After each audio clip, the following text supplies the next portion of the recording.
Hi friends, welcome to Gyaniya. दोस्तों दिवाली का समय है दोस्तों, और सभी लोग बच्चे हमारे पटाखे यूज़ करते हैं। दोस्तों पटाखे जो क्रैकर्स होते हैं बहुत ज़्यादा चलाए जाते हैं और अच्छी बात है, एंजॉय करना भी चाहिए, लेकिन यहाँ पे सेफ्टी का भी खास ख्याल रखना चाहिए। आपको पता होना चाहिए अगर किसी बच्चे को, किसी आदमी को पटाखा जो है इंजर कर देता है, पटाखे से जल जाता है कोई इंसान, तो उस टाइम में आपको क्या करना है, क्या क्या पॉसिबल ट्रीटमेंट होता है वो आपको पता होना चाहिए। हो सकता है कि आपके क्लिनिक पे इस तरह के मरीज आए, तो आप क्या करेंगे। तो पहली टिप तो यह दोस्तों कि पटाखों को सावधानी से चलाएं। दूसरी टिप क्या है दोस्तों, सभी को दिवाली की बहुत बहुत शुभकामनाएं। Wish you very very happy Diwali to all. और चौथी बात यह है दोस्तों, अब जानेंगे उसका अपन ट्रीटमेंट। ठीक है, देखो पटाखे जो होते हैं दोस्तों, उनके जलने के बाद जो वर्ण के केसेस आते हैं उनको एक्चुअली डिग्री में डिसाइड किया जाता है कि किस डिग्री का वर्ण है। एक्चुअली क्या होता है, जो हमारी स्किन है, चमड़ी है, कहीं की भी चमड़ी ले लो, उसकी लेयर्स होती हैं कुछ, ठीक है ना, लेयर्स होती हैं। वो लेयर्स के जलने के ऊपर डिसाइड होता है, डिपेंड करता है कि कौन सी डिग्री का वर्ण है। ठीक है, तो फर्स्ट डिग्री और सेकंड डिग्री के वर्ण को आप घर पे ही ठीक कर सकते हो, किसी हॉस्पिटल जाने की जरूरत नहीं है। नॉर्मल आप क्रीम वगैरह लगाओगे, वर्नोल वगैरह, वो ठीक हो जाएगा।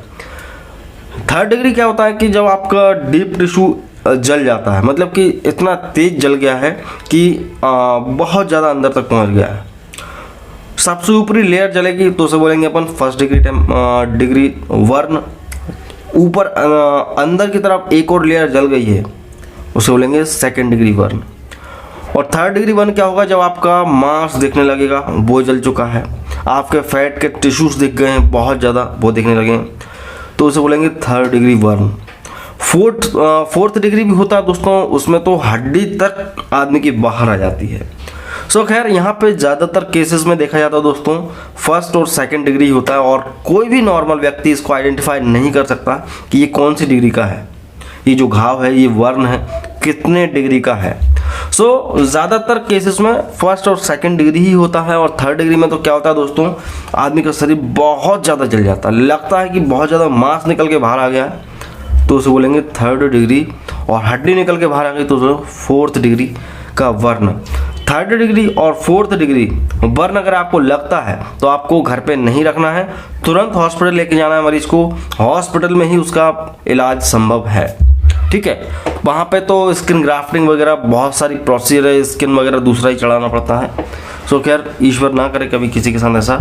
और बस यही कि अपनी सावधानी बहुत ज़रूरी है। ठीक है, सूती कपड़ा पहनो आप, और दूर से किसी की मौजूदगी में किसी भी तरह का आपको रॉकेट, अनार, फुलझड़ी चलाना चलाइए, बच्चों को ऐसे ना पकड़ाएं, सेफ्टी का खास ख्याल रखें। अब आती बात कि भाई अगर आपको फर्स्ट डिग्री और सेकंड डिग्री का वर्ण हो गया है, आपने देख लिया ये जल चुका है, तो पहला काम ये है कि चलते हुए पानी में घाव को धुलाना है, ठंडे पानी में। ठंडा पानी इन द सेंस कि फ्रिज का पानी नहीं, ठीक है, कोल्ड और चिल्ड वाटर नहीं, नॉर्मल जो टेम्परेचर का पानी होता है वो आपको डालना है। कंटिन्यू आधा घंटा आप हाथ को, जो भी अंग है उसको आप नल के नीचे कर सकते हैं, बहता हुआ पानी में आप उसको कर सकते हैं, इससे आपको आराम मिलेगा। ठीक है, ठीक नहीं होगा, आराम मिलेगा। आपकी जो बेचैनी है, जलन, सूजन, इरिटेशन, दर्द, ये ठीक हो जाएगा। अगर पैरों में है या हाथों में है, ऐसा लगता है कि भाई दर्द ज़्यादा हो रहा है, तो बहता हुआ पानी की व्यवस्था नहीं है, नल वगैरह नहीं है आसपास, तो कोई टब में, कोई बाल्टी में पानी डाल के उसमें आप हाथ को, पैरों को डाल कर रख सकते हैं आधे घंटे तक। तो उससे क्या होगा, आपको जो बेचैनी, जलन है, ये सब ठीक हो जाएगी, इरिटेशन नहीं होगा। दूसरी बात यहाँ पे दोस्तों, अगर आपको ऐसा लगता है कि भाई जल गया है, आप ट्रीटमेंट में क्या दें, तो देखो यहाँ पे दोस्तों बहुत सारी क्रीम्स हैं जो आप घर पर लगा सकते हैं खुद से, मेडिकल स्टोर से खरीद के। उस घाव पर सिल्वरेक्स एक जेल आता है दोस्तों, जिसके अंदर सिल्वर नाइट्रेट होता है, उसको आप अप्लाई कर सकते हैं। इससे बहुत जल्दी आपका जो घाव है, वर्ण है, वो ठीक होने लगता है। सिल्वरेक्स SSD भी आता है, जिसके अंदर दोस्तों जो है सिल्वर सल्फा डायजाइन है, क्लोरहेक्साडाइन है, ग्लूकोनेट होता है, इसको भी आप लगा सकते हैं। अगर ये नहीं मिलता तो वो भी लगा सकते हैं। इसके अलावा मेगा हील और बहुत सारे आते हैं, ठीक है ना। न्यूस्पोरिन का डस्टिंग पाउडर आता है, न्यूस्पोरिन छोटी सी डिब्बी, उस पाउडर को आप, कई कोई ऐसा लगता है कि आप कुछ पाउडर लगा लो। लोग गलती क्या करते हैं, घाव के ऊपर नॉर्मल जो घर के पाउडर होते हैं, टाल्कम पाउडर्स, वो लगा देते हैं खुशबूदार। वो ऐसा नहीं करना, गलती है ना। न्यूस्पोरिन का डस्टिंग पाउडर या पाउडर वो लगा सकते हैं, उसके अंदर एंटीबायोटिक्स की प्रॉपर्टीज़ होती हैं। और बहुत बढ़िया रिजल्ट्स होते हैं। तो नियोस्पोरिन आप छिड़क सकते हैं, ठीक है।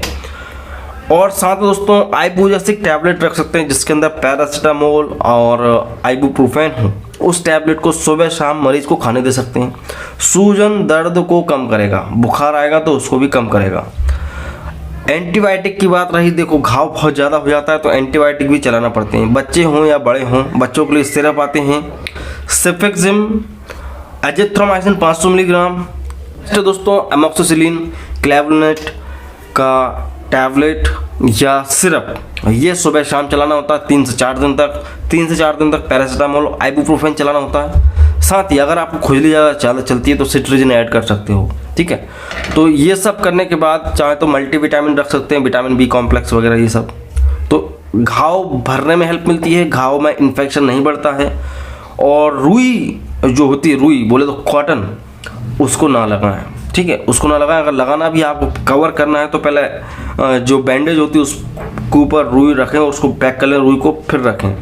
क्योंकि जो घाव होता है उस पर अगर रुई जो कॉटन है उसका अगर रेशे चिपक जाते हैं तो बड़ी तकलीफ होती है, निकालना मुश्किल हो जाता है। कई बार क्या होता है कुछ फैमिली मेम्बर्स को जो है कुछ ट्रिक्स होते हैं, जैसे कि आलू लगा लेना या पेस्ट जो टूथपेस्ट होता है वो लगा लेना, ये सब नहीं करना, ठीक है। ये सब करोगे आपका जो है टाइम वेस्ट होगा, ठीक है, इसलिए टाइम वेस्ट नहीं करना है।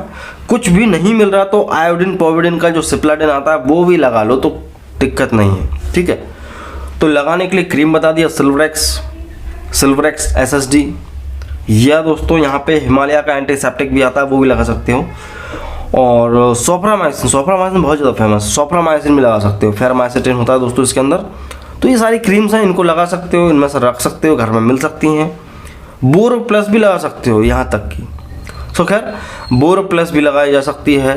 तो ये सब करने के बाद ठीक हो जाता है। हाँ, 3rd डिग्री और 4th डिग्री है तो आपको हॉस्पिटल एडमिट होना पड़ेगा। वहाँ पर थोड़ा लंबा प्रोसीजर चलता है, IV फ्लूइड्स चढ़ेंगे, पूरा मॉनिटरिंग की जाती है, हार्ट रेट, ब्लड प्रेशर, ये सब चीज़ चेक करना पड़ती है। तो वो ऐसे नौबत ना आने दें। इसी के साथ दोस्तों सभी को दिवाली की बहुत बहुत शुभकामनाएं। सभी के घर लक्ष्मी जी आएँ, खुशियाँ लाएं और सभी खुश रहें, स्वस्थ रहें, सुरक्षित दिवाली मनाएं। और इसी तरह ज्ञानियर द मेडिकल चैनल को देखते रहें, सब्सक्राइब करते रहें, लाइक करते रहें और ऐसे ही आपका प्यार बनाए रखें।